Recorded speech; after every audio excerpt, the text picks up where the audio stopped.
अस्सलाम वालेकुम। मैं तुहाडा दोस्त तुहाडा भरा वसीम ते तुसीं देखदे हो पे तुहाडा अपना चैनल AJK एनीमल।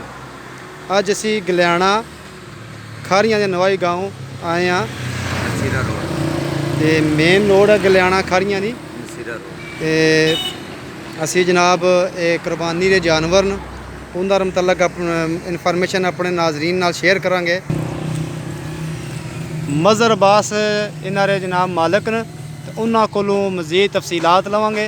तो वीडियो शुरू करने तो पहला असी दरखास्त करांगे अपने नवे आने नाजरीन की कि बराए मेहरबानी साडे चैनल की सबसक्राइब करो तो बैल आइकन की ज़रूर दबाना है तो कमेंट ज़रूर करना है ताकि असी बेहतर तो बेहतर वीडियो अपने दोस्तों वीरां भरावां वास्ते बना सकीए। तो एक और दरखास्त करांगे कि बराए मेहरबानी साडी वीडियो की लास्ट तक देखा करो।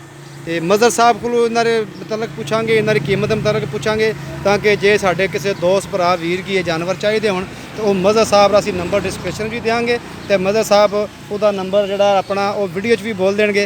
तो जोड़े साढ़े वीर की इन्होंने बकरियां की जरूरत हो तो वह मज़हर साहब नाल रब्ता कर सकते हैं। अस्सलाम वालेकुम मज़हर साहब, सुनाओ क्या हाल है? सेहत ठीक है जी? जी वालेकुम सलाम, अल्लाह दे एहसान करम। अच्छा मैनू ये दसो सब तो पहले ये कितने बकरे ने माशाल्लाह तुसां कोल? ये माशाल्लाह मेरे को 8 बकरे सन, 4 सेल कर दिते ने, 4 मेरे कोल ने।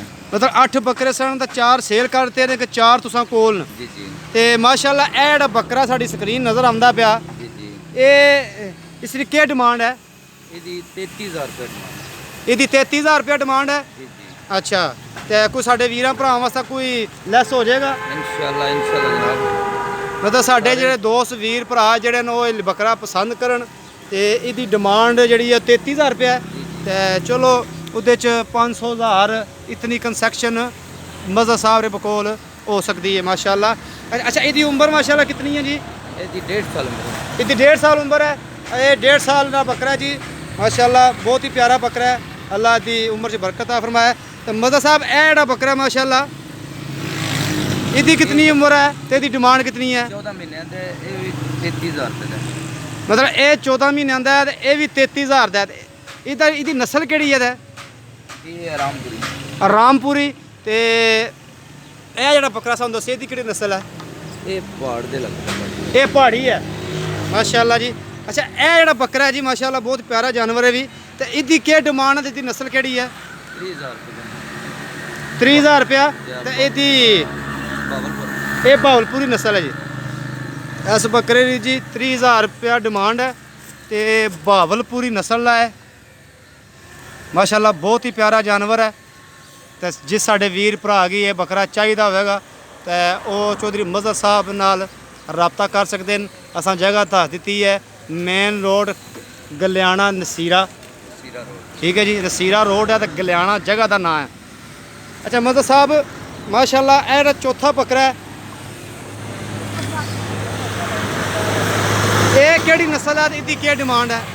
ਇਹ ਵੀ ਬਾਵਲਪੁਰ। ये भी भावलपुरी है। इसकी डिमांड क्या है जी? ਇਹ 30000। इसकी 30000 डिमांड है। तो इधर कोई कंसेक्शन 500,000 जो साढ़े नाजरीन देख रहे हैं उन्होंने हो सकती है जी? इंशाल्लाह जी इन्होंने सारे जो 500,000 जोड़ा वो कंसेक्शन हो सकती है। यह पहाड़ी बकरा है जनाब, यह राजनपुरी है। तो यह केड़ा जी? ये भी राजनपुरी है। तो यह सर ये भी है बावलपुर। ये भी भावलपुरी नस्ल है। तो असी उम्मीद करने कि साढ़े नाजरीन की साड़ी अज की वीडियो पसंद आई होगी। तो मज़हर साहब अपना नंबर बोलो। 0341 0341 5941 015 015 0343 0341 59 015 ये चौधरी मज़हर साहब का नंबर है। जगह असां तुसां गी एग्जैक्ट दस दी है। तो असी उम्मीद करने कि साढ़े नाजरीन की साड़ी अज की वीडियो पसंद आई होगी तो कमेंट जरूर करना तो बैल आइकन की जरूर दबाना। तो साढ़े नवे आने नाजरीन की असी दरखास्त करांगे कि बराए मेहरबानी साढ़े चैनल की सबसक्राइब करना तो साड़ी वीडियो की लास्ट तक देखना। तो असी उम्मीद करने कि साड़ी अज की वीडियो पसंद आएगी। तो जोड़े साढ़े किसी दोस्त अहबाब की एक कुर्बानी वास्ते जानवर चाहिए होन वो चौधरी मज़हर साहब नाल रब्ता कर सकता है। तो असी अपना नंबर डिस्क्रिप्शन देंगे इस वास्ते कि जोड़े दोस्त अहबाब अपना जानवर किसी किस्म का भी सेल करना चाहते हैं डेयरी के मतलब कुर्बानी के मतलब ਤੇ ਉਹ ਸਾਡੇ ਨਾਲ ਰਾਬਤਾ ਕਰ ਸਕਣ ਤਾਂ ਕਿ ਅਸੀਂ ਉਹਨਾਂ ਦੀ ਅੱਛੀ ਜੀ ਵੀਡੀਓ ਬਣਾ ਕੇ ਅਪਲੋਡ ਕਰ ਸਕੀਏ। ਬਹੁਤ ਬਹੁਤ ਮਿਹਰਬਾਨੀ। ਇਨਸ਼ਾਅੱਲਾ ਇੱਕ ਨਵੀਂ ਵੀਡੀਓ ਨਾਲ ਬਹੁਤ ਜਲਦ ਹਾਜ਼ਰ ਹੋਵਾਂਗੇ। ਖੁਦਾ ਹਾਫਿਜ਼।